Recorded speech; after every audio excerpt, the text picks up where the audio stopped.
Bismillahirrahmanirrahim. Assalamualaikum warahmatullahi wabarakatuh. Waalaikumsalam warahmatullahi wabarakatuh.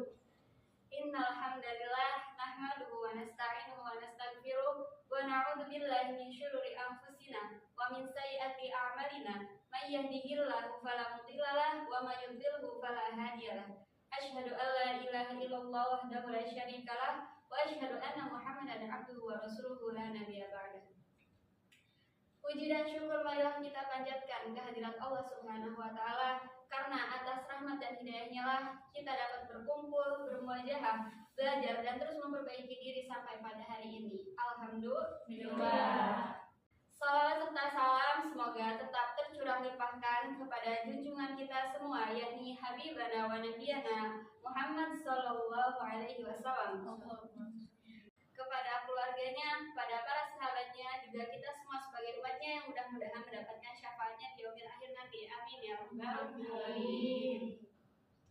Hadirin yang dirahmati Allah Subhanahu wa taala, pagi ini saya akan menyampaikan sebuah ceramah yang dimana ini adalah sebuah pedoman yang tidak pernah kadaluarsa, sebuah kitab yang tetap relevan sekalipun zaman berubah, teknologi berkembang, dan cara hidup manusia berputar begitu cepat, yaitu tentang Al-Quran.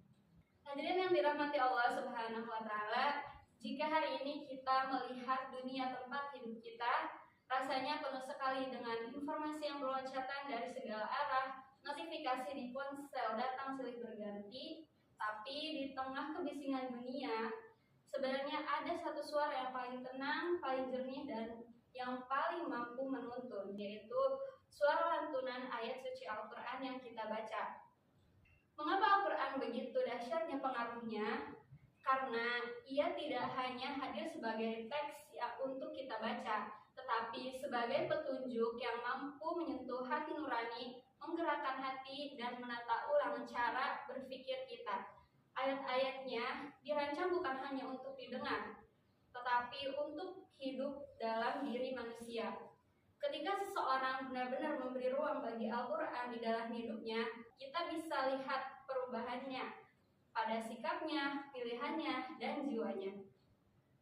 Perhatikan bagaimana Al-Quran berbicara tentang harapan ketika manusia sedang dilanda rasa takut. Ia menguatkan dengan janji bahwa pertolongan Allah itu dekat, dan di saat seseorang merasa kehilangan arah, Al-Quran mengingatkan bahwa hidup itu bukan sekedar rutinitas, tetapi perjalanan menuju Allah Subhanahu wa taala. Di saat manusia tenggelam dalam sedih dan gelisah, Al-Quran juga menghibur bahwa Allah lebih dekat dari apapun yang kita bayangkan. Namun, kehebatan Al-Quran tidak berhenti di situ.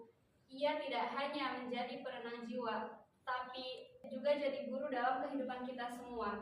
Al-Quran mengajarkan bagaimana cara membangun hubungan yang sehat, bagaimana bersikap adil, dan bagaimana menjaga amanah. Inilah yang membuat Al-Quran bukan hanya kitab suci, tetapi kompas dalam kehidupan kita sebagai manusia.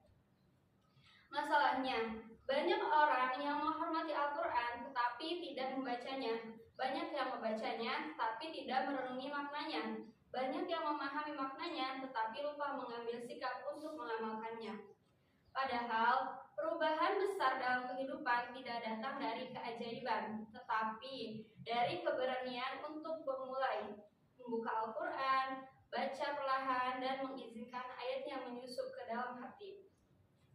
Bayangkan, jika setiap rumah memberi sedikit saja waktunya untuk Al-Quran, suasana rumah akan lebih tenang, hubungan keluarga lebih hangat, hati lebih ringan dalam menghadapi masalah, dan di tengah dunia yang penuh kebisingan, kita punya tempat kembali yang tidak pernah mengecewakan.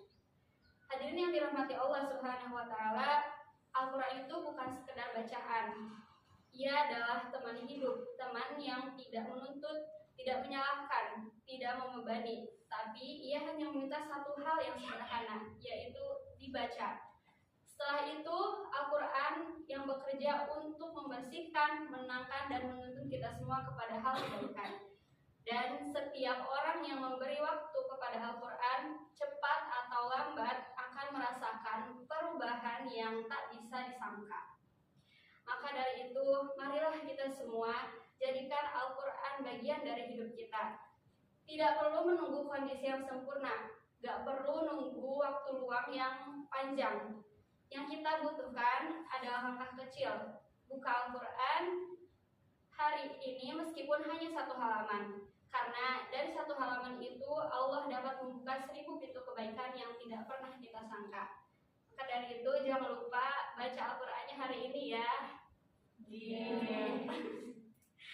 Oke, mungkin itu saja yang dapat saya sampaikan. Mudah-mudahan bermanfaat. Kurang lebihnya mohon maaf. Wallahu muwaffiq ila aqwamit thoriq. Wassalamualaikum warahmatullahi wabarakatuh. Waalaikumsalam